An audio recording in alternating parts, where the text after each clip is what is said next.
we are gonna do Q&A. Q&A. Yes. Who gets to ask the questions? Our subscribers. They asked us the questions. Yes. I don't hear them. I'm gonna interpret those questions in English. And there were 2,000 comments asking questions. Well, we don't have time to answer 2,000 questions. That is true. I'll try. So I just selected the questions which were asked multiple times. Okay. Cheers, Dad. Cheers, Jay.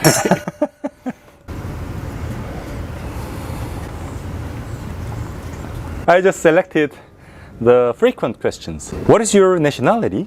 I'm American. American. Well, I was born in the United States. My mother was born in the United States. I was born in South Africa. I live in the United States, and my parents are from England. So I have feet all over the place.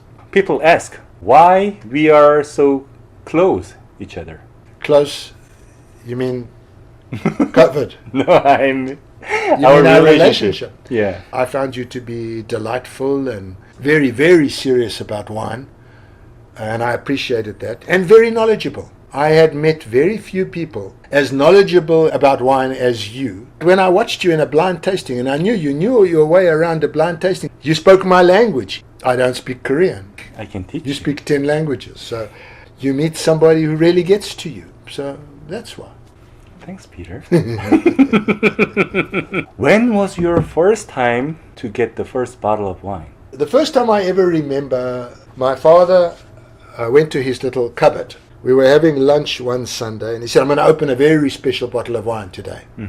He brought out this bottle that had been in the cupboard for some years, and it happened to be a bottle of Murati, which is an old farm in Stellenbosch, South Africa. And my father opened this bottle of wine and gave me some. I must have been 11 or 12, and gave me some. 11 or 12? Yeah. 12. And there's something about the flavor and the taste just blew me away. And I remember many years later when I tasted the wine, and I got to taste quite a lot of wine, I realized that the wine, interesting as it was actually sour. Not really in condition, actually sour. All right, so it was illegal for you to drink? No, not legal, but this was at my family's Sunday lunch table, and I was hardly sitting there and getting drunk. My father poured a little bit of wine for me like this, and we drank wine, the same way that without the water, that Italians give their kids watered wine from the time they're very young. Yeah. French people do it too. I was a child. When you were a child? Yeah. Grandfather, my mother's father, his family were from Alsace. And so when there would be a holiday meal, there would be some wine on the table, and you'd have a little sip as a child. How young were you? Age 10 or so. But it'd be just a tiny bit. Wasn't it illegal here? It's illegal for young people below 21 to drink alcohol, to purchase alcohol. People can drink wine or drink alcohol with their parents. With parents, it's all right. With parents, it's all right. When was your first time to be interested in wine? The year I was 24 and then turned 25. I spent that year in Cambridge, England. I started buying some French wine, though my budget was very tight. More Portuguese red wines. I had gone to Portugal and Spain with a girlfriend, and really grew to like some of the Portuguese and Spanish wines, and then continued to have them occasionally during that year. So at that time your girlfriend was not Bernadette? No, that was it was a long time ago that I was 24, 25 years old. One of the friends said, let's go to wine country, and he had a diesel Mercedes-Benz with a key about this big. And we arrived at this farm called Rustenburg. We hooked up with the farm manager, so we took 2 cases, and we got out of the winery. There's a little river. So we parked our car next to the river under these trees, and we climbed the fence, and we all took off all our clothes, and we sat in the river, the 3 of us. The 3 all naked? Yeah, with long hair. In those days, he was wearing beads. It was like a hippie days. No pants, no. No. So then we said, well, we should have some of this wine. Nice and cool in the river, because hot summer's day. So we went and we got the key of the Mercedes-Benz, and we pushed the cork. into the wine with this long key. Because you didn't even have any. We didn't have a corkscrew. We pushed the cork into the bottle. And then I sat in the river and I drank it. And when I drank that, I realized this is a love affair. This is going to be like this for the rest of my life. That wine was Rustenburg Dry Red, 1971. So that was my first real experience of saying, I'm going to be with this forever. And by then I was 20 or 21. What is your favorite wine? How can I tell? That's an impossible question to answer. Overall, right now, I love Chablis. When it comes to red wine, I'm a complete fool for complexity, nuance. I like gentle, seductive, sexy. For me, typically, that is the great Chiantis of the world. If you have to bring only one bottle with you to an island. Just the one bottle. Just one bottle. That's not fair. Chablis. The wine that I tend to love a lot is from a vineyard that most people don't know. This is something I'll always take if I can find it in a restaurant. It's Chablis from a Premier Cru vineyard called L'Homme Mort, the dead man. L'Homme Mort. Sounds terrible. But it's quite a big vineyard, but it's fantastic minerally character. And so that might be my island wine if I'm only allowed one wine. But if I'm allowed 50 bottles or 200 bottles or 1,000 bottles, I'm going to get tired of Chablis too. No worry, because you're allowed to bring just one bottle. Oh, okay. Well, there you go. My favorite wine is free wine. Fine wine and free wine. To free wine? To free wine. To fine wine. To fine wine. A lot of our subscribers blame me not for preparing food when we taste wine. What do you think about that? Classically, blind tastings are done without food. It's quite normal not to have food while you are tasting wine. Exactly. So I'm not to blame. No, Jay's not to blame. What kind of food do you like when you have good wines? Delicious food. Delicious food. That's all? One mistake that people make when trying to pair wine and food together, especially if it's a restaurateur doing a wine dinner, is to make the food too complex, and then the food and the wine somewhat are battling it out. It's an interesting question. Do you have a qualification of a sommelier? No. Sommelier is a wine waiter and is trained in the service of wine. I know how to stand when you pour wine. I know how to open wine and present it to guests. I know these things, but I never trained to do them. But I studied first to be a Cape wine master and then to be a master of wine, to be able to identify wine blind. It's much more important for me when I'm talking to you that I can identify quality, that I put in the glass for resale or in the bottle for resale wine of a quality that's very, very good for the price. Because the price-quality ratio, I believe, is the most important thing that consumers ultimately are looking for. And then I will tell consumers from time to time, the price quality of this wine isn't so good because the wine is so rare that if you want to taste a wine like this, you have to be prepared to taste the money, even though it may not give you the ultimate pleasure, but because it's a rare wine and it's the only way you get to taste something like this. Do you have a sommelier qualification? No, I don't. My qualifications, I'm a certified wine educator, and then I'm a master of wine. You always serve me wine while I'm swimming in your pool. I appreciate it. That's a good thing, isn't it? It's a wonderful thing. Being served by a master of wine. It's a rare experience. There is a question about your qualification in wine. Is equivalent to which level in WSET? So the Master of Wine is beyond WSET. So the vast majority of people who enter the Master of Wine program have WSET diploma. The highest level of Right. WSET. Right. That would be a minimum requirement.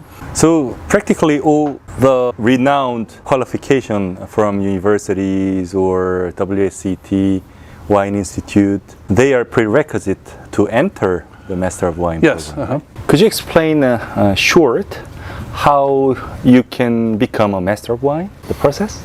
The abbreviated version is that most people do WSET diploma and then apply, get accepted into the program, and then it's a matter of being disciplined to do a self-study program on reading about grape growing and winemaking and the business of wine, other aspects of maturing wine, and then... It's not just about tasting wine. No. So there's more essays about the theory of wine and learn how to taste critically and to write up answers. That's part of the skill to passing. Easier said than done. I know it. I know it. And then also to have supportive people around you. If you don't have support, emotional support, I had a friend of mine who was in the program who probably should have passed, but he never did.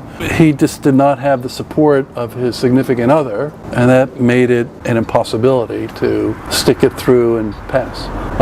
He must have been really desperate. Yeah, I think he just became a bit jaded over time. And once you become a master of wine, how much money can you make? It depends upon other skill sets that you have. I know a master of wine who makes over $1 million a year. I know people who make a couple $100,000 a year, and I know people who make very little money doing it because they're not that interested in making money. So only having the Master of Wine qualification doesn't guarantee everything. No, it doesn't. It helps, but it doesn't. Right then.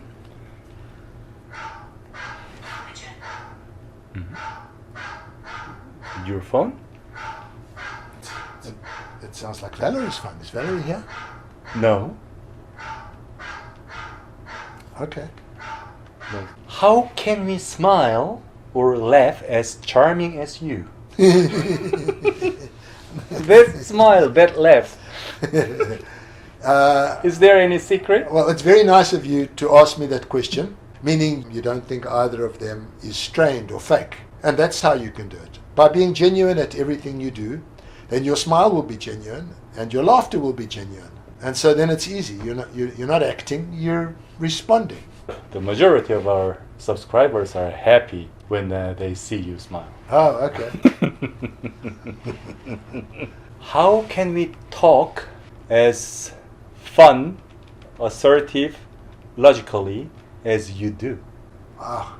Well, thank you again for that. I have a personality type which is described, and there was this hierarchy, and there were 3 types of people.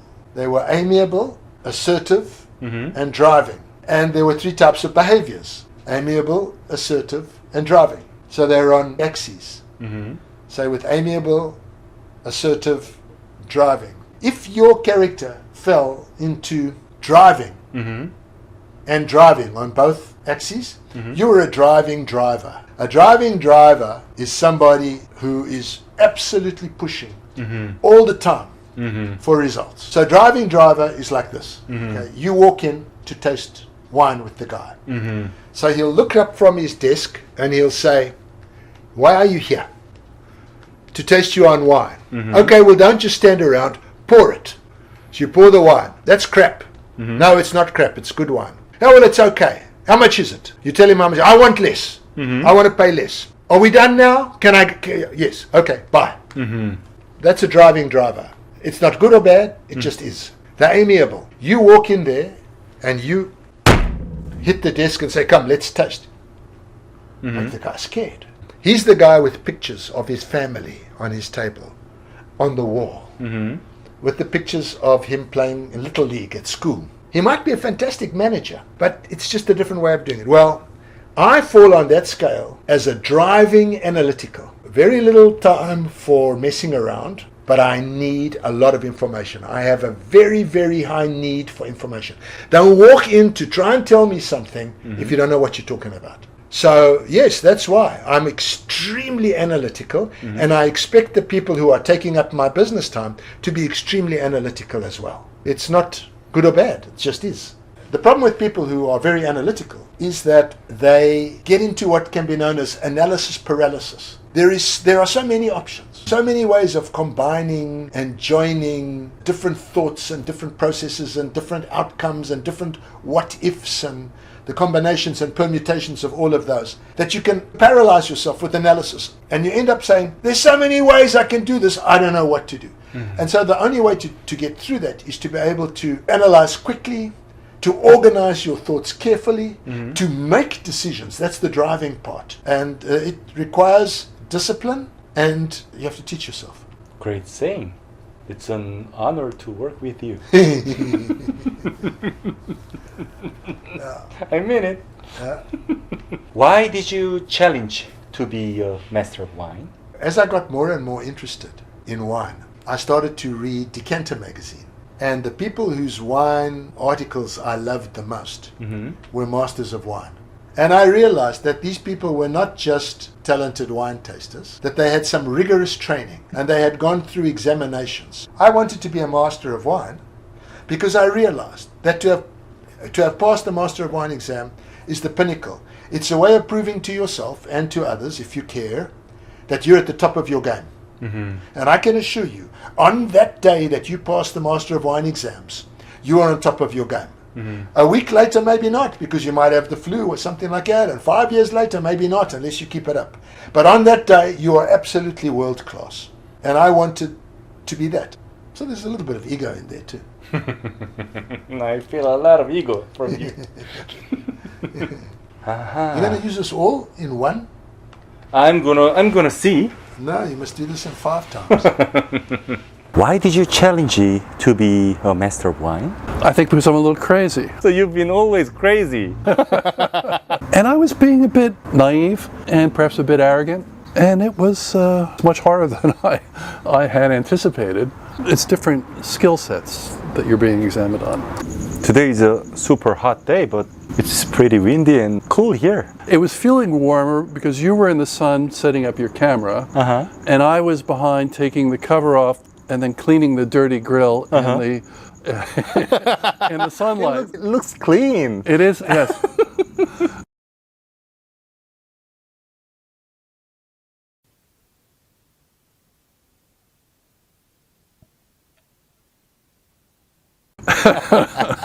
So it feels much cooler sitting here. There's a very important question. Yes. How can we be a gentleman like you, Patrick? Sometimes I'm a gentleman and sometimes I'm not. And it's one thing when we're tasting and we're joking with you and we're joking with Peter, but just treating people with respect is a way of respecting yourself. Treating people the way you would want to have them treat you or your family. Good saying. So there are people who have family members that they're not crazy about. What is your daily wine? Daily wine? Yeah. You tell me. What do you mean by I tell you? Life's too short for me to have anything other than my favorite wine. Look, I had to choose wine every day. At least for the foreseeable future, I would drink some form of minerally white wine every day, with my favorite being Chablis, and perhaps some champagne, some bubbles. But in order to keep up my skills, so that I can be sure I'm on top of my game, as you've accused me of being today, I need to drink blind. I ask my wife every day, open something blind for me. And my wife opens wines blind. But I mean, if I just had to go and choose, what do I feel like? Beautiful warm day like today, I want to sit by my swimming pool with a glass of icy Chablis. Or I want to sit with some friends, family, by my pool with a beautiful flute and lazily watch the bubbles of champagne, and toast my friends and drink some beautiful champagne. But that's what I love to do. And is that the way how you keep your ability to taste well? Yes. My ability is because everything that comes to my table blind. As you get older, things happen to you. And I don't mean from an age perspective.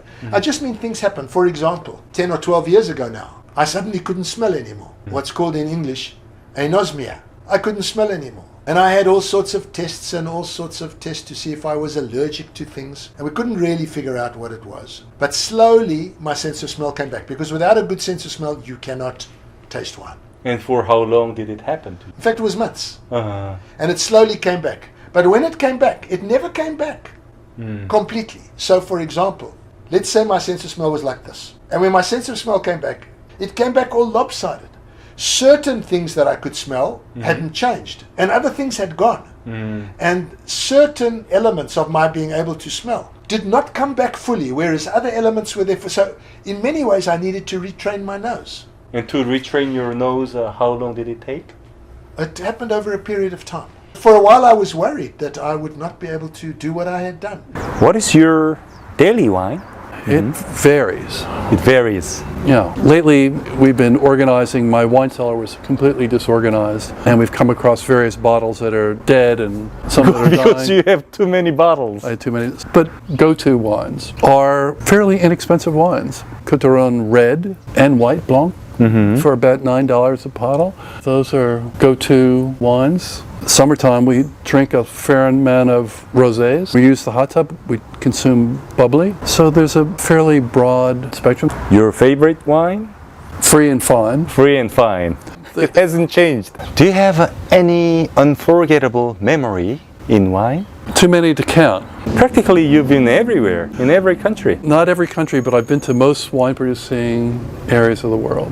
And by and large, they tend to be in beautiful places. The people who grow grapes and make wine, sell wine, generally are very nice people. Yeah. They usually like good food as well. Yeah, exactly. So you're in a beautiful place with nice people, good wine and good food.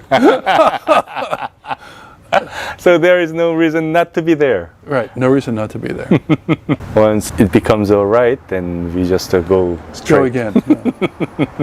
이럴 땐 이 와인 네이버 밴드로 놀러 오시면 와인을 잘 몰라도 편하고 싸게 사실 수 있도록 제가 많이 도와드립니다. 다들 만족하시고 좋아하시더라고요.